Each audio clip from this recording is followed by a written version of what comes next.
ನಮಸ್ಕಾರ ಮನಿ 9 ಕನ್ನಡದ ಎಕ್ಸ್ಪ್ಲೇನರ್ ಕಾರ್ಯಕ್ರಮಕ್ಕೆ ಸ್ವಾಗತ. ನಾನು ಮಲ್ಲನಗೌಡ ಮಾಲಿ ಪಾಟೀಲ್. ಬನ್ನಿ ಇವತ್ತಿನ ಎಪಿಸೋಡ್ನಲ್ಲಿ ನಾವು ಈ ಗ್ರ್ಯಾಚ್ಯುಟಿ ವಿಮೆಯ ಬಗ್ಗೆ ಒಂದಷ್ಟು ಡೀಟೇಲ್ ಆಗಿ ತಿಳಿದುಕೊಳ್ಳುವಂತಹ ಪ್ರಯತ್ನವನ್ನು ನಾವೀಗ ಮಾಡ್ತಾ ಹೋಗೋಣ. ಕರ್ನಾಟಕದ ಧಾರವಾಡದಲ್ಲಿನ ಜವಳಿ ಕಂಪನಿಯಲ್ಲಿ ಕೆಲಸ ಮಾಡ್ತಾ ಇರುವಂತಹ ರಮೇಶ್ ಗೌಡ ಅವರು ಸಂಕಷ್ಟದಲ್ಲಿದ್ದಾರೆ. ನಿವೃತ್ತಿಯಾಗಿ 6 ತಿಂಗಳಾದರೂ ಕೂಡ ಅವರಿಗೆ ಗ್ರ್ಯಾಚ್ಯುಟಿ ಸಿಕ್ಕಿಲ್ಲ. ಜೊತೆಗೆ ಕಂಪನಿಯ ಆರ್ಥಿಕ ಪರಿಸ್ಥಿತಿ ಕೂಡ ಉತ್ತಮವಾಗಿಲ್ಲ. ಅವರಿಗೆ ಗ್ರ್ಯಾಚ್ಯುಟಿ ಎಲ್ಲಿ ಸಿಗೋದೇ ಇಲ್ವೋ ಎಂಬ ಭಯ ಈಗ ಕಾಡ್ತಾ ಇದೆ. ಆದರೆ ಕರ್ನಾಟಕ ಸರ್ಕಾರ ತೆಗೆದುಕೊಂಡಿರತಕ್ಕಂಥ ಮಹತ್ವದ ನಿರ್ಧಾರದಿಂದಾಗಿ ರಮೇಶ್ ಅಂತವರಿಗೆ ಇಂತಹ ತೊಂದರೆಯನ್ನು ಎದುರಿಸೋದು ತಪ್ಪುತ್ತೆ. ರಾಜ್ಯ ಸರ್ಕಾರ ಎಲ್ಲ ಕಂಪನಿಗಳಿಗೂ ಗ್ರ್ಯಾಚ್ಯುಟಿ ವಿಮೆ ಕಡ್ಡಾಯ ಮಾಡಿದೆ. ಈ ವಿಮೆ ಹೇಗೆ ಕೆಲಸ ಮಾಡುತ್ತೆ ಅನ್ನೋದ್ರ ಬಗ್ಗೆ ನಾವೀಗ ಈ ವಿಡಿಯೋದಲ್ಲಿ ನೋಡ್ತಾ ಹೋಗೋಣ.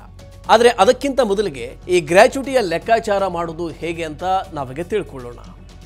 ನೋಡಿ, ಉದ್ಯೋಗಿಗಳ ಹಿತರಕ್ಷಣೆಗಾಗಿ 1972ರಲ್ಲಿ ಗ್ರ್ಯಾಚ್ಯುಟಿ ಕಾಯ್ದೆಯನ್ನು ಜಾರಿಗೆ ತರಲಾಯಿತು. ಈ ಕಾಯ್ದೆಯಡಿ 10 ಅಥವಾ ಅದಕ್ಕಿಂತ ಹೆಚ್ಚಿನ ಸಂಖ್ಯೆಯ ಉದ್ಯೋಗಿಗಳು ಇರುವ ಸಂಸ್ಥೆಗಳ ಸಿಬ್ಬಂದಿ ಗ್ರ್ಯಾಚ್ಯುಟಿಗೆ ಅರ್ಹರಾಗ್ತಾರೆ. ಇದು ಉದ್ಯೋಗದಾತರು ತಮ್ಮ ಸಂಸ್ಥೆಯೊಂದಿಗಿನ ದೀರ್ಘಾವಧಿ ಬಾಂಧವ್ಯಕ್ಕಾಗಿ ಅಗತ್ಯವಾಗಿ ಕೊಡುವ ಹಣಕಾಸು ಸೌಲಭ್ಯ. 5 ವರ್ಷ ಅಥವಾ ಅದಕ್ಕಿಂತ ಹೆಚ್ಚಿನ ಅವಧಿಗೆ ಒಂದೇ ಸಂಸ್ಥೆಯಲ್ಲಿ ಸೇವೆಯನ್ನು ಸಲ್ಲಿಸಿ ರಾಜೀನಾಮೆಯನ್ನು ಕೊಟ್ಟರೆ ಅಥವಾ ಅವರನ್ನು ಕೆಲಸದಿಂದ ತೆಗೆದು ಹಾಕಿದರೆ ಅಥವಾ ಅವರು ಸೇವೆಯಿಂದ ನಿವೃತ್ತರಾದರೆ ಅಂತಹವರು ಗ್ರ್ಯಾಚ್ಯುಟಿಗೆ ಅರ್ಹರಾಗ್ತಾರೆ. ಗ್ರ್ಯಾಚ್ಯುಟಿಯಾಗಿ ಸಿಗುವ ಮೊತ್ತ ಉದ್ಯೋಗಿಯ ಸೇವಾವಧಿ ಮತ್ತು ಆ ಕಂಪನಿಯಲ್ಲಿ ಪಡೆದಿರುವ ಮಾಸಿಕ ವೇತನವನ್ನು ಅವಲಂಬಿಸಿರುತ್ತೆ. ಇನ್ನು ಕಂಪನಿಯನ್ನು ತೊರೆದಾಗ ಎಷ್ಟು ಗ್ರ್ಯಾಚ್ಯುಟಿ ಸಿಗುತ್ತೆ ಅನ್ನೋದನ್ನು ಲೆಕ್ಕ ಮಾಡೋದಕ್ಕೆ ಒಂದು ಫಾರ್ಮುಲಾ ಇದೆ. ಸಾಮಾನ್ಯವಾಗಿ ಸೇವೆಯನ್ನು ಸಲ್ಲಿಸಿದ ಪ್ರತಿ ವರ್ಷಕ್ಕೂ 15 ದಿನಗಳ ಸಂಬಳ ಗಣನೆಗೆ ತೆಗೆದುಕೊಳ್ಳಲಾಗುತ್ತೆ. ಆದಾಗ್ಯೂ ವಾರಾಂತ್ಯಗಳನ್ನು ಈ ಲೆಕ್ಕಾಚಾರಕ್ಕೆ ಗಣನೆಗೆ ತೆಗೆದುಕೊಳ್ಳುವುದಿಲ್ಲ. ಹೀಗಾಗಿ ಪ್ರತಿ ತಿಂಗಳು 26 ದಿನಗಳ ಲೆಕ್ಕಾಚಾರದಲ್ಲಿ ಗ್ರ್ಯಾಚ್ಯುಟಿಯ ಲೆಕ್ಕಾಚಾರವನ್ನು ಹಾಕಲಾಗುತ್ತೆ. ಉದಾಹರಣೆಗೆ, ರಮೇಶ್ ಅವರು ಜವಳಿ ಕಂಪನಿಯಲ್ಲಿ 28 ವರ್ಷ ಸೇವೆಯನ್ನು ಸಲ್ಲಿಸಿದ್ರು. ಅವರ ಕೊನೆಯ ಮಾಸಿಕ ವೇತನ 30,000 ರೂಪಾಯಿ ಆಗಿದ್ರೆ ಅವರ ಗ್ರ್ಯಾಚ್ಯುಟಿ ಎಷ್ಟು ಅಂತ ನಾವೀಗ ಲೆಕ್ಕ ಹಾಕೋಣ. ಗ್ರ್ಯಾಚ್ಯುಟಿ ಸಮ ಅಥವಾ ಇಸ್ ಈಕ್ವಲ್ಸ್ ಕೊನೆಯ ಮಾಸಿಕ ವೇತನ ಇಂಟು ಅಥವಾ ಗುಣಿಸು ಸೇವೆ ಸಲ್ಲಿಸಿದ ವರ್ಷಗಳು ಗುಣಿಸು 15/26 ಅಂದರೆ 30,000 ಗುಣಿಸು 28 ಗುಣಿಸು 15/26 ಅಂದರೆ ರಮೇಶ್ ಅವರಿಗೆ 4,84,615 ರೂಪಾಯಿ ಗ್ರ್ಯಾಚ್ಯುಟಿ ಸಿಗುತ್ತೆ. ಇನ್ನು ಕಂಪನಿಯು ಬಯಸಿದರೆ ವರ್ಷಕ್ಕೆ 15 ದಿನ ಮೇಲ್ಪಟ್ಟು ಕೂಡ ಗ್ರ್ಯಾಚ್ಯುಟಿಯನ್ನು ಕೊಡಬಹುದು. ಕೆಲವು ಕಂಪನಿಗಳು ತಮ್ಮ ಬ್ರ್ಯಾಂಡಿಂಗ್ ಅನ್ನು ಹೆಚ್ಚಿಸಿಕೊಳ್ಳುವುದಕ್ಕೆ ಹಾಗೆಯೇ ಉದ್ಯೋಗಿಗಳ ವಿಶ್ವಾಸವನ್ನು ಗಳಿಸಿಕೊಳ್ಳುವುದಕ್ಕೆ ಈ ಹೆಚ್ಚಳವನ್ನು ಮಾಡೋದು ಕೂಡ ಇದೆ. ಗ್ರ್ಯಾಚ್ಯುಟಿ ಬಾಧ್ಯತೆಯನ್ನು ಪೂರೈಸೋದಕ್ಕೆ ಕೆಲವು ಕಂಪನಿಗಳು ಸಾಮೂಹಿಕ ಗ್ರ್ಯಾಚ್ಯುಟಿ ವಿಮೆ ಪಡೆಯುವುದನ್ನು ನೋಡಬಹುದು. ದೇಶದ ಬಹುತೇಕ ಎಲ್ಲ ಜೀವ ವಿಮಾ ಕಂಪನಿಗಳು ಈ ವಿಮೆಯನ್ನು ಕೊಡ್ತಾ ಇವೆ. ಎಲ್ಲ ಉದ್ಯೋಗಿಗಳಿಗೂ ಕೂಡ ಸಮಯಕ್ಕೆ ಸರಿಯಾಗಿ ಗ್ರ್ಯಾಚ್ಯುಟಿ ಸಿಗಬೇಕು ಎಂಬ ಕಾರಣಕ್ಕೆ ಎಲ್ಲ ಕಂಪನಿಗಳು 2024ರಿಂದ ಗ್ರ್ಯಾಚ್ಯುಟಿ ವಿಮೆಯನ್ನು ಪಡೆಯುವುದನ್ನು ಕರ್ನಾಟಕ ಸರ್ಕಾರ ಈಗ ಕಡ್ಡಾಯ ಮಾಡಿದೆ. ಈ ಪಾಲಿಸಿ ಈಗ ಹೇಗೆ ಕೆಲಸ ಮಾಡುತ್ತೆ ಅನ್ನೋದು ನಮ್ಮ ಮುಂದಿರುವ ಪ್ರಶ್ನೆ.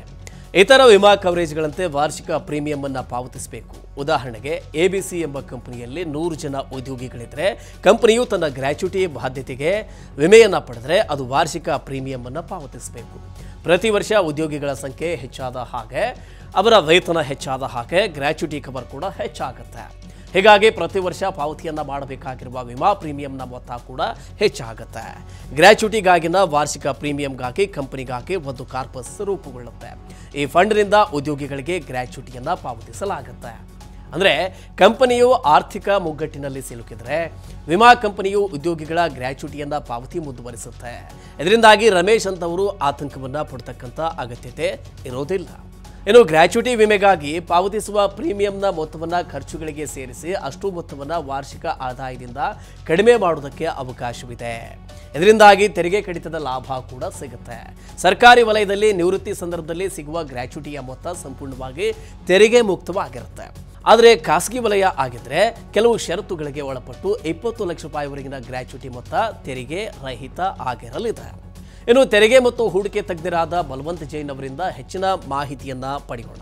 ಕಂಪನಿಗಳಿಗೆ ಗ್ರ್ಯಾಚ್ಯುಟಿ ವಿಮೆ ಕಡ್ಡಾಯ ಮಾಡಿರುವ ಕರ್ನಾಟಕ ಸರ್ಕಾರದ ಮಹತ್ವದ ನಿರ್ಧಾರ ಸ್ವಾಗತಾರ್ಹ. ಇದು ಕಂಪನಿಯ ಆಡಳಿತ ಮಂಡಳಿ ಗ್ರ್ಯಾಚ್ಯುಟಿ ಬಗ್ಗೆ ಚಿಂತೆ ಮಾಡುವುದನ್ನು ತಪ್ಪಿಸಿದೆ. ಒಂದು ವೇಳೆ ಯಾವುದೇ ಸಂಸ್ಥೆ ಆರ್ಥಿಕ ಮುಗ್ಗಟ್ಟಿನಲ್ಲಿ ಸಿಲುಕಿಕೊಂಡ್ರೆ ಅದರ ಉದ್ಯೋಗಿಗಳು ಗ್ರ್ಯಾಚ್ಯುಟಿಗೆ ಸಿಗುವ ಬಗ್ಗೆ ಆತಂಕ ಪಡುವ ಅಗತ್ಯತೆ ಇರುವುದಿಲ್ಲ. ಇಂತಹ ಸನ್ನಿವೇಶಗಳಲ್ಲಿ ವಿಮಾ ಕಂಪನಿಯು ಗ್ರ್ಯಾಚ್ಯುಟಿ ಮೊತ್ತವನ್ನು ಪಾವತಿ ಮಾಡುತ್ತೆ. ಕಂಪನಿ ಮತ್ತು ಅದರ ಉದ್ಯೋಗಿಗಳಿಗೆ ಸರ್ಕಾರದ ಈ ಉಪಕ್ರಮದಿಂದ ಅನುಕೂಲವಾಗಲಿದೆ. ಇನ್ನು ದೇಶದಲ್ಲಿ ಸ್ವಲ್ಪ ಸಮಯದಿಂದ ಉದ್ಯೋಗಿಗಳ ಸಂಖ್ಯೆ ಕಡಿತ ಮಾಡಲಾಗ್ತಾ ಇದೆ. ದೊಡ್ಡ ದೊಡ್ಡ ಕಂಪನಿಗಳು ಆರ್ಥಿಕ ಮುಗ್ಗಟ್ಟನ್ನು ಎದುರಿಸಬಲ್ಲವು. ಆದರೆ ಸ್ಟಾರ್ಟ್ಅಪ್ ಮತ್ತು ಸಣ್ಣ ಸಣ್ಣ ಕಂಪನಿಗಳು ಸಾಮೂಹಿಕವಾಗಿ ಲೇ ಆಫ್ ಅಥವಾ ಸಾಮೂಹಿಕ ರಾಜೀನಾಮೆಗಳಂತಹ ಸಂದರ್ಭಗಳನ್ನು ನಿಭಾಯಿಸುವುದಕ್ಕೆ ಕಷ್ಟ ಆಗುತ್ತೆ. ಇಂತಹ ಸನ್ನಿವೇಶಗಳಲ್ಲಿ ಸಾಮೂಹಿಕ ಗುಂಪು ವಿಮೆ ನೆರವಿಗೆ ಬರುತ್ತೆ. ಪ್ರಸ್ತುತ ಈ ವಿಮೆ ಕೇವಲ ಕರ್ನಾಟಕ ರಾಜ್ಯದಲ್ಲಿ ಮಾತ್ರ ಕಡ್ಡಾಯ. ಇತರ ರಾಜ್ಯಗಳು ಕೂಡ ಇಂತಹ ಉಪಕ್ರಮವನ್ನು ತೆಗೆದುಕೊಂಡಲ್ಲಿ ಅಪಾರ ಸಂಖ್ಯೆಯ ಉದ್ಯೋಗಿಗಳಿಗೆ ಅನುಕೂಲ ಆಗುತ್ತೆ. ಓಕೆ, ಈ ರೀತಿಯ ಇನ್ನಷ್ಟು ಮಾಹಿತಿ ಮತ್ತು ಪರ್ಸನಲ್ ಫಿನಾನ್ಸ್ ವಿಚಾರಗಳಿಗೆ ಡೌನ್ಲೋಡ್ ಮಾಡಿ Money9 ಕನ್ನಡ ಆ್ಯಪ್ ಹಾಗೂ ಯೂಟ್ಯೂಬ್ನಲ್ಲಿಯೂ ಸಬ್ಸ್ಕ್ರೈಬ್ ಆಗಿ, ಲೈಕ್ ಮಾಡಿ, ಶೇರ್ ಮಾಡಿ. Thank you.